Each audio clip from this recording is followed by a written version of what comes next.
자, 이어서 오늘 공매도 금지 종목도 좀 보고요. 또 대차 종목도 좀 볼 텐데 코스피에는 뭐 그렇게 과열된 종목들이 없었습니다. 앞서도 보셨지만 공매도가 이 조선 방산에서 1차 타격을 좀 받고 주춤하고 있거든요. 코스닥 쪽에서는 보면 리가캠도 보이고요. 원익홀딩스도 좀 보입니다. 한컴도 보이고 있습니다.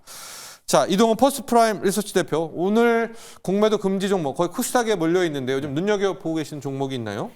뭐 가장 저는 좀 눈여겨보는 종목은 LS 마린 솔루션입니다. 네. 사실 이제 최근에 이제 좀 바닥을 다시 한번 확인을 하고 반등의 모습을 보이고 있는데요. 사실 이제 중요한 거는 사실 지금 글로벌 데이터 통신의 거의 99%가 해저 케이블로 지금 그렇죠. 전달이 네, 되고 있어요. 맞습니다. 사실 이게 이제는 단순히 어떤 데이터 통신의 문제가 아니고 각국이 이걸 이제 지정학적 어떤 자산으로 지금 여기고 있다는 얘기입니다. 예. 최근에 이제 미중 간의 관계가 다시 좀 악화가 되고 이러면서 사실 이런 그 해저 케이블도 이제는 어떤 전략적인 어떤 하나의 무기로 삼으려는 네. 이런 부분들이 최근에 나타나고 있고, 결국 중국 같은 경우는 최근에 이제 그런 것들도 개발했다고 그래요.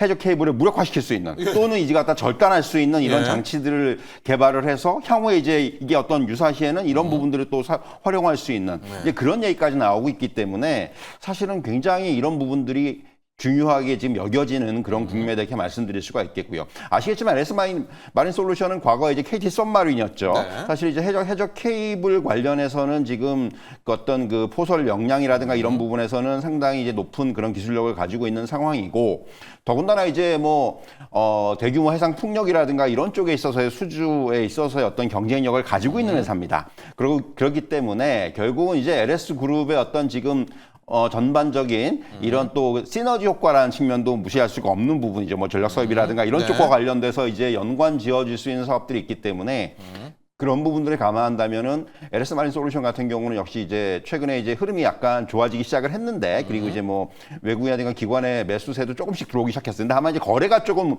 부진한 게 흠인데, 네. 어쨌든 간에 오늘 이런 그 공매도 금지 관련해서는 좀 제가 가장 그래도 눈여겨보는 종목은 LS 마린 솔루션이다, 이렇게 말씀드릴 수가 있겠습니다. 네. 우리 유창희 업사이클 리서치 본부장은 오늘 공매도 금지 중에서 좀 눈여겨보는 좀 혜택을 볼 수 있는 종목은 뭐 좀 있습니까? 저는 한글 컴퓨터를 좀 관심 있게 볼 수 있지 않을까 생각을 예. 하고 있어요. 요즘에 이제 AI 관련해서 뭐 이제 대통령 워낙 많죠. 붐입니다. 네. 후보가 이제 100조 AI 네. 시대를 열겠다 뭐 하면서 관련된 기업이 급등을 좀 했었습니다. 근데 저는 옥석 가리기가 좀 필요하다 생각을 좀 하고 있어요. 실질적으로 기술력이 있는 기업과 또 매출이 있는 기업을 중심으로 해서 좀 전략을 가져간다라면 예. 단기적으로 많이 올라왔지만 추가적인 상승 가능성도 있다 생각하고 있고, 특히 한글과 컴퓨터는 국내 국책 어쨌든 정부가 이용하는 게 상당히 많아요. 저도 사실 저는 MS 워드를 사용하는데 뭐 좀 공무원들 다 한글, 다 관련해서 한글, 서류 받아 다 한글이라서 한글 쓰죠. 당황할 때가 많이 있는데 뭐 안정적인 매출이 있고, 또 이 AI 관련돼서도 클라우드라든지 이런 부분들의 꾸준한 매출이 좀 잘 나오고 있다 생각을 좀 하고 있어요. 그러면 국책 사업이 진행이 되면 또 한글 컴퓨터가 수혜를 입을 수 있다 생각 좀 하고 있습니다. 네. 거기다가 주가가 많이 올라온 상황에서 또 공매도가 금지가 된다는 얘기는 수급적으로도 조금 더 매수 여력이 더 있을 수 있지 않을까 싶어서 좀 AI 소프트웨어 꾸준하게 우리가 관심을 가져간다면 한글 컴퓨터 지금 많이 올랐지만 충분히 공략해볼 수 있는 위치가 된다 판단하고 있습니다. 네, 한글과 컴퓨터. 지금 AI 솔루션 진짜 열풍이지 않습니까? 근데 유창희 본부장은 정부가 주도하니까 예, 정부 주도와 좀 관과 연임해 있는 한컴, 오늘 좀 혜택을 한번 기대해 본다. 공매도를 못 합니다. 오늘 살펴보시고요. 대차 어제 기준으로 좀 많이 늘었던 종목들 보도록 하겠습니다. 앞에 이제 ETF들 빼도록 하면 신생 ENG도 보이고요. 대우건설, 코스닥에서는 에코프로가 눈에 들어오기도 하고, 코오롱 티슈즘, 리가캠을 계속해서 좀 쌓아놓고 있네요. 여기 좀 볼 수가 있겠고요. 현대바이오도 보이고, 여기 보시면 조선은 거의 지금 한번 당하고 나서는 좀 안 들어오는 것 같고요. 엔캠도 보이고 있습니다. 자, 이동훈 대표, 이제 대차 어제 기준으로 많이 쌓였습니다. 뭐 유의해야 될 수도 있고, 아니면 이거는 또 과거 조선방산처럼 한번 물리칠 수도 있겠다. 어느 쪽을 보고 계십니까? 사실 좀 유의해야 되는 종목이라고 볼 수가 있는데, HLB가 좀 눈에 보이더라고요. 이게 왜냐하면은 아시겠지만 이제 지금 간세 포함 1차 치료제 관련해서 FDA에서 이제 2번의 어떤 허가 실패가 나왔어요. 그런 가운데 사실 이제 지금 이 HLB의 경쟁자라고 할 수 있는 업체가 이제 BMS입니다. BMS의 이제 그 면역 항암제인 옵티브하고 그 여보이의 그 병용요법이 FDA에서 이제 그 간세포함 1차 치료제 승인을 받았습니다. 그러니까 무슨 얘기냐면 경쟁자 먼저 승인을 받았어요. 이게 좀 안타까운 일이죠. 그러니까 어떻게 보면 이제 그럼으로 인해 가지고 향후에 물론 이제 HLB가 뭐 이제 더 보완을 해가지고 향후에 승인을 받더라도 결국 시장 진출을 누가 더 빨리 하느냐의 문제지 않습니까? 그래서 지금 이제 이 BMS의 어떤 그 옵티브와 여보이 그 병용요법 자체가 이게 이제 지금 기존의 어떤 그 시장의 판도를 좀 바꿀 수 있는 이제 그러한 어떤 그런 이제 가능성이 있기 때문에 어떻게 보면 이제 HLB 입장에서는 조금 그런 이런 경쟁자의 그 미국 시장 진입에 따른 어떤 경쟁력, 향후의 경쟁력의 약화가 좀 우려가 된다는 측면이 있어요. 그래서 이런 부분들이 아무래도 조금 저는 물론 주가는 워낙 많이 빠져 있습니다. 뭐 그거는 뭐 우리가 이제 어느 정도 이제 인정을 하고 있지만은 어찌됐든 이런 또 뉴스가 나옴으로 인해 가지고 이런 부분들은 또 아무래도 좀 부정적으로 작용할 수 있는 그런 여지가 있다. 그래서 저는 좀 HLB를 말씀드리려고 합니다. 네, 경쟁사가 먼저 좀 치료제를 받았습니다. 특히 HLB는 이제 중국과 그 연관이 좀 있어서 트럼프 정부 때 약간 주춤하는 그런 모습이어서 이제 대차까지 쌓이고 있는 점이 좀 유의를 하자, 조심을 하자, 이제 이런 얘기를 해주셨고요. 우리 유창희 본부장은 대차 뭐 많이 쌓인 종목 중에서 이길 수 있다, 혹은 위험하다. 좀 전 코오롱 티슈를 조금 조심해야 되지 않을까 역시 생각을 하고 있어요. 네, 그러니까 공매도 세력. 조금 좋은 이슈들, 약간 이제 임상에 대한 어떤 기대감들, 또 미국 진출에 대한 어떤 기대감들이 주가에 좀 많이 반영됐다 생각 좀 하고 있어요. 이 회사가 상당히 힘들게 지내오다가 작년 말부터 지금 주가가 한 6만 원대까지, 만 원대 있던 주가가 6만 원대까지 올라온 상황에서 최근 3월 달에 좀 꽤 조정을 받았습니다. 물론 반등도 제법 강하게 나오고 있는데, 만약에 어저께도 이제 브릿지 바이오인가요? 임상 실패하면서 어저께 하한가를 갔고, 지금도 일단 리가캠 자회사요. 하한가를 좀 나올 가능성이 좀 높은데, 뭐 그러면 아무래도 이제 바이오주들은 좀 이런 것들도 좀 투심에 좀 부정적일 수 있다 생각 좀 하고 있습니다. 그래서 주가가 조금은 조심스러운 좀 고평가 국면에 들어가 있다는 걸 감안한다라면 공매도 가능성을 좀 대비하면서 조심해야 되지 않을까 판단하고 있습니다. 네, 코오롱 티슈진. 뭐 재료는 좋지만 재료 대비 주가 상승이 좀 커서 이런 게 또 대차와 공매도의 또 먹잇감이 될 수 있으니까 유의하는 또 그런 정보로 코오롱 티슈진까지 살펴봤습니다. 자, 이어서 개장 키워드 열어보도록 하겠습니다. 이동근 대표의 복잡한 계산, 유창희 본부장 선택과 집중. 복잡한 계산이요. 네. 복잡하죠? 사실 이제 복잡하죠. 네. 지금 이제 반도체 완수와 관련해서 워낙 얘기들이 지금 엇갈리고 여러 가지 또 이제 뭐 얘기들이 이제 좀 중구난방식으로 나오다 보니까 사실 시장이 굉장히 이 부분에 대해서 굉장히 지금 어느 쪽이 맞는 거에 대해서 좀 당황해하면서 지금 그리고 이제 시장도 좀 이제 이런 불확실성 하에서 굉장히 좀 이제 움직임이 제한돼 있는 그런 모습을 보이고 있는데, 결국 뭐 아시겠지만 이제 스마트폰을 비롯해 전자기기 갖다가 상호 관세 대신 반도체 관세 쪽으로 넘기겠다. 이제 그러면서 결국 이제 어떻게 보면은 지금의 어떤 그 구도를 보면은 철저하게 미국의 이익과 관계되어 있는 그런 쪽에만 이제 좀 봐주겠다라는 그런 쪽으로 가는 거죠. 뭐 이미 트럼프 1차 행정부 때 애플에 대해서 아주 대놓고 봐주기로 했지 않습니까? 아마도 요번에도 지금 그런 구도가 되는 것이 아니죠. 더군다나 이제 어제 아시겠지만 자동차 부품 관련해서 또 이제 유예가 나왔단 말이에요. 결국 이것도 마찬가지로 미국 자동차 회사들한테 이득이 되는 쪽이거든요. 결국 그런 모양들이 나오면서 이 반도체 관세가 그렇다면 어떻게 될 것이냐. 뭐 향후에 결국은 뭐 제 생각으로는 지금 이제 트럼프 대통령이 지금 유연성을 언급하는데, 이러한 유연성이라는 게 결국은 미국에 대해서 투자를 더 해라. 뭐 지금 아시겠지만 삼성전자라든가 SK하이닉스는 이미 대규모의 투자를 약속을 했어요. 진행을 하고 있고. 그런데 더 나가서는 뭐 이제 그런 거 말고 뭐 아주 구체적으로 메모리에 대해서 투자를 더 해라. 뭐 이런 식으로 이제 조금 더 세부적으로 나올 수도 있고, 여기에다 이제 국가별 관세와 이거를 연계시킬 수도 있고요. 그렇기 때문에 사실은 이런 반도체와 관련되어 있는 관세는 상당히 향후에도 상당 기간은 불확실성은 남을 수 있습니다. 그리고 이제 뭐 스마트폰이라든가 전자기기까지 그쪽으로 붙임으로 인해 가지고 굉장히 세부적인 그야말로 이 품목 하나하나에 대한 관세가 다 다를 수가 있다는 얘기예요. 그렇기 때문에 이런 부분들이 결정되기까지는 시간도 좀 소요가 될 것 같고요. 투자 측면도 좀 보류를. 그렇죠. 그러니까 그런 부분들까지도 우리가 좀 감안을 해야 되기 때문에 최근에 어떤 반도체 대장주들의 움직임을 보면 오늘 또 엔비디아 또 좀 악재까지 나왔잖아요. 사실 그래서 굉장히 반등이 나더라도 상방이 제한되는 모습이 계속 나오고 있다는 겁니다. 그렇기 때문에 이런 부분을 감안한다면은 결국은 이런 당분간은 좀 이런 불확실성이 좀 이어질 것으로 보여지고, 그래서 이런 복잡한 계산이 끝날 때까지는 우리가 좀 이런 부분을 갖다가 염두에 둔 네. 그런 대응이 필요하다. 이런 얘기를 하고 싶습니다. 네, 반도체 부분 이야기를 해주셨습니다. 이게 우리가 쉽게 풀릴 것 같지만은 차도 풀어줬으니까 반도체도 풀어줄 거다. 오히려 이동훈 대표는 이게 더 복잡한 계산으로 갈 수 있어서 너무나 우리가 이제 풀렸다 이렇게 좀 쉽게 반도체 투자에 나서는 것에 대한 또 어느 정도 경고의 목소리를 해주셨고요. 유창희 본부장 선택과 집중. 어디로 좀 할 때가 있어요? 선택과 집중을? 그러니까 지금은 사실은 앞에서 말씀하신 네. 것처럼 관세에 대한 어떤 리스크가 아직은 진행 중이라 생각 좀 하고 있어요. 네. 이게 한 일주일 만에 해소될 것 같으면 그 주가 그렇게 빠지지 않았다는 생각을 좀 그렇죠. 하고 있습니다. 네. 그렇다면 우리가 대형주라든지 좀 관세의 영향이 좀 큰 섹터에 대해서는 반등이 나온다고 하더라도 추세 전환은 좀 시간이 필요하다. 그럼 여기에 대해서는 좀 리스크 관리가 좀 필요하다 생각하고 있고요. 계속. 네. 네. 하지만 그렇다고 뭐 주시장을 떠날 수 없는 거다 보니까 그러면 이슈가 있는 쪽에 대해서 우리가 조금 더 관심 있게 좀 보실 필요가 있다 생각을 좀 하고 있어요. 그래서 전체 저는 주식 비중은 한 40% 전후가 맞다라고 생각하고 있고. 현금이 60%? 네, 일단은 50% 이상은 현금은 좀 가지고 있어야 된다 생각을 좀 하고 있고요. 그리고 나서 좀 집중을 한다면 조금 수익률이 좀 높을 수 있는 쪽에 우리가 집중하면 좋다 생각하고 있는데 그게 결국 네. 정책이라는 것이죠. 그래서 정책적으로 이슈가 있는 쪽. 지금 파월 풋을 기대하고 있는 것도 결국 정책에 대한 어떤 기대감인 것입니다. 추경을 기대하고 있는 부분들 또 대선 후보들의 어떤 발언 하나하나에 주목하고 있는 것도 향후 정책에 대한 것이라 생각하고 있어요. 그러면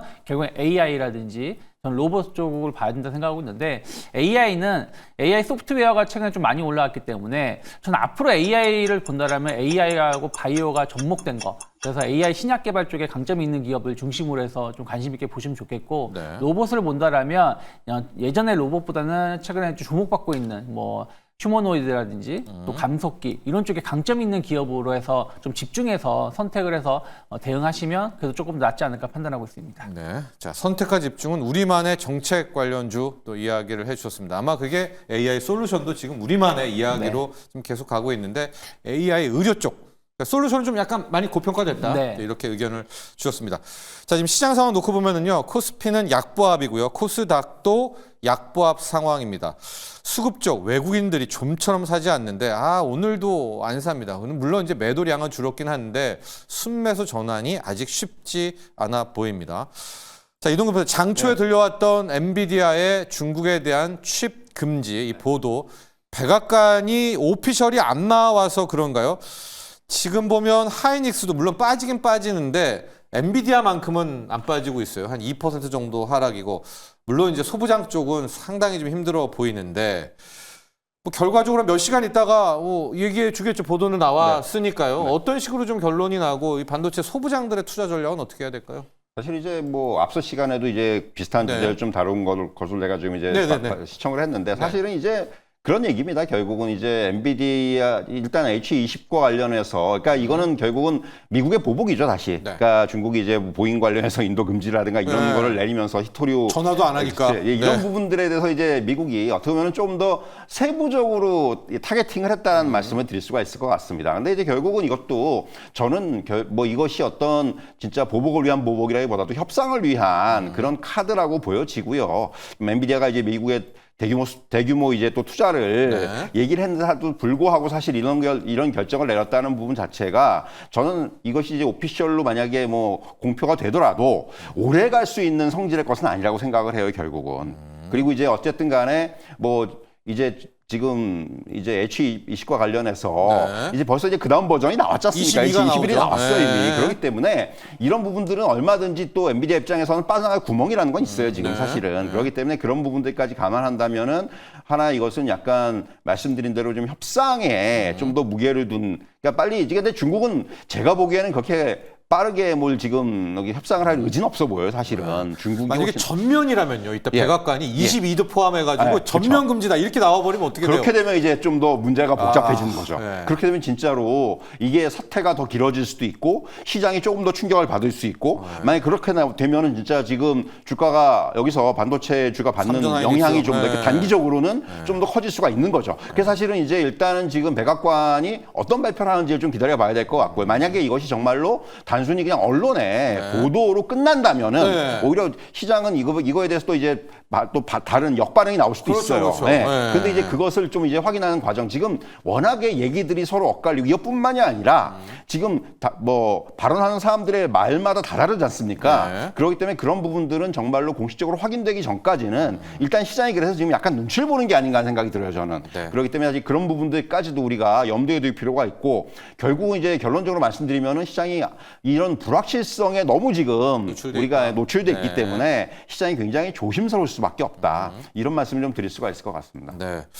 정말 이제 오피셜이 안 나오고 있습니다. 내용을 알 수는 없지만 일단 엔비디아는 먼저 흔들린 그런 상황이고요. 이동호 대표 앞서도 계속 얘기했지만 이런 불확실성이라면 우리가 막 뭐 그렇게 불을 지고 뛰어들 필요는 없다. 좀 더 확인을 하자. 자, 유창희 본부장은 저희가 한 달 전부터 계속 트럼프 관세 얘기 나올 때부터 K-뷰티, 뷰티 기기밖에 없다.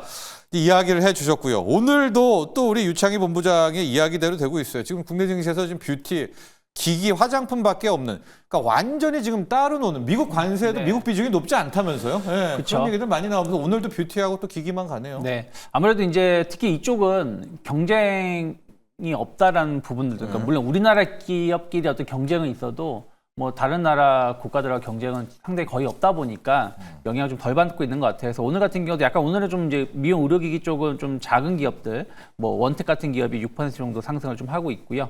그리고 이제 미용 의료 쪽은 뭐 휴메디스가 좀 상승하고 있고 나머지는 조금 혼조세를 보여주고 있습니다. 하지만 이제 화장품 쪽으로 해가지고 좋은 상승을 좀 이어가고 있지 않나 생각을 좀 하고 있습니다. 그래서 VT가 지금 5%, 실리코트도 한 3% 상승하고 있고요. 원택도 6%. 네, 원택도 아까 미용 의료기기 쪽이라서요. 상승하고 있지 않나 생각하고 있습니다. 그래서 사실은 근데 또 이제 화장품 쪽이 최근에 시장에 반등이 나올 때 좀 덜 올라왔어요. 그러다 보니까 약간 순환매가 나오면서 좀 덜 오른 쪽, 또 그러면서 관세에 대해서 매력이 있는 쪽 하면서 좀 들어오고 있다 생각하고 있고, 저는 한국콜마 같은 경우가 어저께 저도 사실은 매일 보는 건 아니다 보니까 네. 어제 오랜만에 보니까 한국콜마가 네.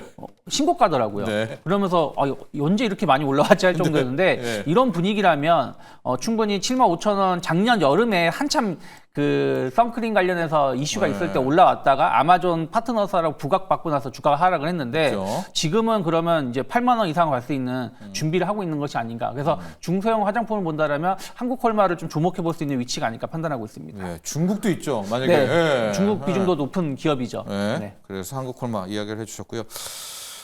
추경, 지금 우리 자체적인 재료밖에 없는 것 같아요. 워낙 불확실성이 크니까. 그래서 추경 수혜주도 앞서 좀 얘기했는데 내수주들, 뭐 지금 식품주도 오르는 것도 뭐 추경에 대한 기대, 뭐 한전, 건설주, 이동훈 대표. 한전이 지금 떠올라요. 이게 마치 무슨 진짜 파블로프의 개처럼 와 이제 경기 부양, 내수주, 한전, 경기 방어 이런 것 같은데요. 한국전력은 어떻게 보세요? 사실 이제 그런 거죠. 네. 이게 어떻게 보면 한전에 관심 가지시는 분은 거의 거의 없어요. 없어요. 예. 예. 근데 그러다 보니까 어떻게 보면 더 오르기 좋은 조건이 아닌가 하는 생각이 들어요. 그러니까 결국 개인들이 별로 관심이 없고 최근에 수급을 보시면은 외국인하고 기관들은 쓸어 담습니다. 네. 어제 거래량이 280만 정도 됐는데 외국인 기관 합치면 180만 주예요. 그러니까 거의 외국인 기관의 매수 비중이 60%가 넘었다는 얘기입니다. 결국 이게 어떻게 보면은 이게 주가가 오르는데 오히려 긍정적인 작용을 하는 것이 아닌가 하는 생각이 들어요. 거기서 말씀하신 대로 이제 일단은 그 방어주의 성격 그리고 이제 뭐 추경이 나올 때마다 하기 한전에 대한 어떤 긍정적인 어떤 움직임들이 과거에도 있었고 네, 이유는 모르지만 네. 그게 계속해서 어떤 하나의 어떤 공식처럼 돼버렸고 그리고 역시 말씀드린 대로 일단 지금 시장의 불안정성에 있어서의 가장 큰 수혜를 보는 게 한전이 아닌가라는 생각이 들어요. 사실은 이제 어떻게 보면은 금융주들이 이제 비슷한 맥락을 가지고 있었는데 사실 금융주는 최근에 환율의 불안 때문에 사실은 뭐 이 금융주사들이 약간 그 부분에 있어서의 그 좀 이제 우려가 작용을 하면서 사실 금융주사들이 방어주 역할을 좀 못 해줬거든요. 근데 이제 그러다 보니까 사실 뭔가 시장이 이럴 때 좀 피해갈 때가 있어야 되는데 결국 피해갈 수 있는 것들 뭐 우리가 얘기하는 내수주 아니면 이제 이런 한전 차라리 한전 이런 방어주? 게 오히려 그러니까 특히 이제 펀드라든가 이제 그 거대 자금을 운영하는 기관들은 뭔가 이제 이런 부분에 있어서의 수익률을 좀 제고하는 데 끌어올리려고. 있어서는 네. 한전이 상당히 좋은 어떤 그런 대안이 될 수가 있다는 겁니다. 사실 그래서 한전의 최근 움직임들은 말씀드린 대로 어떤 개인보다는 기관이나 외국인들이 좀 이루어낸 바가 좀 크다고 말씀드릴 수가 있겠고요. 결국 이제 중요한 것들은 이제 이 추경이 가시화가 되고 이제 또 뭔가 규모가 확정되겠죠? 규모가 확정이 되고 네. 예, 무엇보다도 이제 한전 같은 경우는 역시 이제 그 이런 경기 방어주의 매력도 매력이지만은 향후에 이제 그 어떻게 보면은 중요한 거는 이제 네. 정기요금의 인상이라든가 네. 이런 것들, 이런 트리거가 좀 나와주면은 진짜로 이제 한전이 어떤 이 기존의 어떤 이런 그 저평가에서 좀 벗어날 수 있는 또 이제 그런 토대가 마련될 수 있지 않겠나는 생각이 듭니다. 네. 자, 우리 유창희 본부장은 이제 추경 아직 규모는 모릅니다. 정부안은 12조인데 뭐 시장은 20조도 예상하고 있고요. 더 뭐 민주당은 35조.